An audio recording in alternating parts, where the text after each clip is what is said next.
네, 다음 달 제약업계에서 기대하는 가장 중요한 일정이 있습니다. 바로 유한양행이 개발한 폐암 항암 신약 렉나자가 미국 FDA의 승인을 받을 수 있느냐 없느냐 여부가 결정됩니다.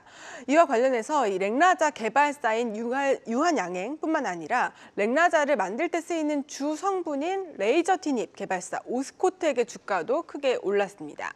유한양행은 사상 최고가를 기록하면서 9만 원을 넘어섰고요. 오스코텍도 올해 주가가 80% 넘게 상승했습니다. 증권사들은 목표 주가를 계속 올려잡고 있는데요. 그런데 지금 미국 FDA에 승인 신청을 한 기업은 유한양행이나 오스코텍이 아니라 미국의 제약사 얀센이기 때문에 얀센이 받는 수혜가 가장 클 텐데 우리가 기다리던 그 소식이 전해질 경우 유한양행이나 오스코텍은 어느 정도의 수혜를 받을 수 있을까요? 그리고 혹시나 승인이 안 되지는 않을까요? 자세하게 짚어드립니다. 네, 유한양행의 미 FDA 승인 가능성, 시장에서는 일단 상당히 좀 높게 보고 있는 것 같아요. 네. 가능성이 높은 것으로 지금 받아들이고 있고요. 그 이유는 이 존슨앤존슨이 미국 FDA에 승인 허가를 신청한 것이 지난해 12월인데요. 보통 이 심사가 시작되는 것도 일반적으로 1년 정도 걸린다고 합니다. 그런데 2개월 만에 우선 심사 대상으로 선정이 됐기 때문인데 그만큼 효과가 좋고 또 빨리 치료제로 쓰일 필요가 있다라고 판단하고 있는 거고요.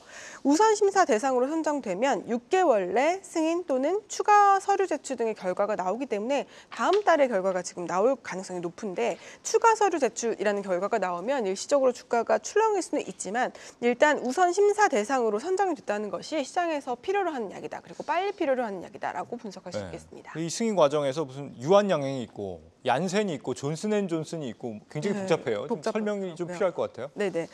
신약 개발 과정을 조금 설명해 드릴 필요가 있는데요. 제가 차트를 가지고 왔는데요. 신약 개발사인 오스코텍과 제노스코가 레이저티닙이라는 성분을 개발했고 이걸 유한양행이 사서 렉나자라는 약물을 만든 겁니다. 유한양행은 이걸 미국 얀센에 기술 수출을 해서 지금 임상 3상까지 완료한 후에 마일스톤, 그러니까 단계별 기술료를 받고 있는 거고요.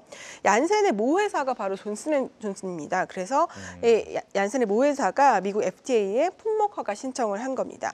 유한양행은 앞으로 FDA 허가 또 그리고 시판 등의 단계에 따라서 추가로 얀센을 마일스톤을 받을 수 있고요.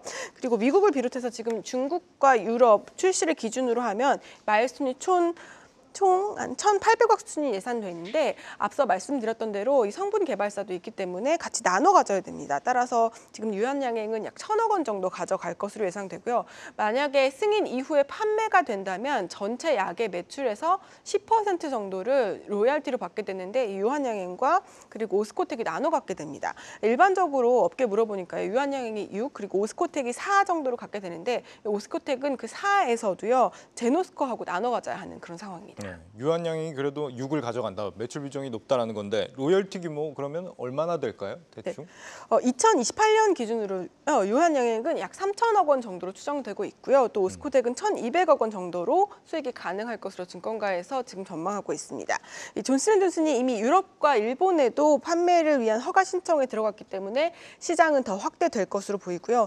그리고 미국 암학회에 따르면요. 전 세계 폐암 환자 수가 2050년 3,500만 명으로 증가하고 이 중에 80%가 폐암 환자일 것이다라는 전망이 있어서 현재 시장의 눈높이가 아주 높아진 상황입니다. 네, 부장님은 이 승인 가능성 얼마 정도로 보고 계시고 신규 투자자들 뭐 조심할 부분은 없는지 궁금한데요.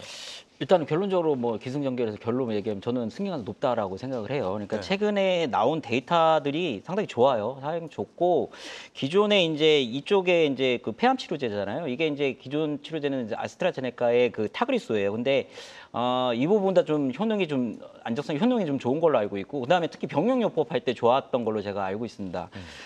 그리고 타그리소의 또 결정적 흠이라고 얘기하는 그렇지만 이게 이제 치료가 하다가 보통 EGFR이라는 돌연 변이가 발생할 수 있거든요. 근데 사실은 지금 치료제에서 이런 돌연 변이가 발생했을 때 치료제가 없어요. 치료 옵션이 없는 상태입니다. 근데 동사가 렉나자하고 리브리반트가 이 부분에서도 효과가 입증이 됐기 때문에 일단은 독점 체제였던 걸 깰 수 있는 거고 두 번째는 2차 치료제까지 선점할 수 있는 2차 치료제는 지금 아무것도 없는 상황이거든요. 그래서 여기 독점 체제로 갈 수 있기 때문에 제가 볼 때는 일단은 뭐 이건 승인을 어떤 전제로 말씀드려서 그렇지만은 일단은 여러 가지 어떤 지금 데이터 임상 데이터가 상당히 무장이 잘 돼 있다라고 말씀드리고 싶고 또 하나는 지금 뭐 총대를 맨 쪽이 지금 지금 말씀하셨듯이 존슨앤존스하고 지금 얀센이지 않습니까? 네. 미국 기업이고 제가 볼 때는 뭐 미국 기업이라고 꼭 그런 건 아니지만 중국 기업은 다를 겁니다. 아마 그래서 제가 볼 때는 승인 가능성 높다. 그리고 8월 22일로 전후 승인인데 그 전에 승인할 가능성도 충분히 있다라고 생각을 하고 있습니다. 예, 감사합니다. 기자 오늘 주제 정리해 볼까요? 네, 이번에 글로벌 수출이 된다면요. 항암제 중에서는 한국 기술력으로 진출한 첫 사례가 되는데요. 그래서 오늘 주제는 K바이오 출격 준비 완료로 정리하겠습니다. 네, 세 분 잘 들었습니다. 계속해서 다양한 경제 이슈를 알고 싶다면 구독과 좋아요, 알림 설정 부탁드립니다. AI 캐스터 권미정이었습니다.